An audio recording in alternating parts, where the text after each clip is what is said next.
అందరికీ నమస్కారం. నిన్న ఏదైతే నా బర్త్డే పార్టీ జరిగిందో ఒక చిన్న ఇంట్లో పార్టీ లాగా ఒక ఫ్యామిలీ ఫంక్షన్ లాగా జరుపుకోవాలన్న ఒక ఉద్దేశంతో ఆ రిసార్ట్లో మా అమ్మా నాన్నల కోరిక మేరకు మా అమ్మా నాన్నలతో కలిసి మా ఫ్యామిలీ మెంబర్స్తో కలిసి నేను జరుపుకోవడం జరిగింది. అక్కడ మా అమ్మా నాన్నలు, మా అమ్మా నాన్న ఫ్రెండ్స్, మా ఫ్యామిలీ ఫ్రెండ్స్, మా టీమ్ మెంబర్స్ మాత్రమే ఉండడం జరిగింది. అండ్ అట్లనే లిక్కర్ ఉండడం జరిగింది, సౌండ్ సిస్టమ్ ఉండడం జరిగింది.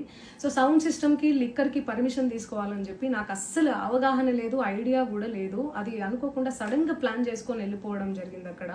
సో అందుకు నాకు అవగాహన లేదు, లేకుంటే నేను డెఫినెట్లీ తీసుకునేదాన్ని. నాకు అసలు గైడెన్సీయే లేదు. ఎవరైనా గైడ్ చేసినా కూడా నేను పర్మిషన్ తీసుకునేదాన్ని, లేకపోతే నేను ఎందుకు ఇలా తెలిసి చెయ్యను కదా. సో ఇదంతా ఇలా తెలిసి అయితే నేను తప్పు చేయలేదు, తెలియకుండా ఇది జరిగిపోయింది. అండ్ అక్కడ లోకల్ లిక్కర్ తప్ప అసలు వేరే ఏ ఇతర పదార్థాలు, మత్తు పదార్థాలు కానీ వాడడం అసలు జరగలేదు. అక్కడ దొరకలేదు కూడా, పోలీసులు సెర్చ్ చేసినా కూడా. అండ్ అక్కడ ఎవరికైతే పాజిటివ్ వచ్చింది అని చెప్పి పోలీసులు చెప్తున్నారో ఆయన ఎక్కడో ఒక చోట తీసుకున్నాడు, ఎప్పుడో తీసుకున్నాడు అని చెప్పి తేలిందని చెప్పి పోలీసులే చెప్పారు. అండ్ అది ఇన్వెస్టిగేషన్ కూడా జరుగుతుంది. మేము కూడా పోలీసులకు కోఆపరేట్ చేస్తున్నాము.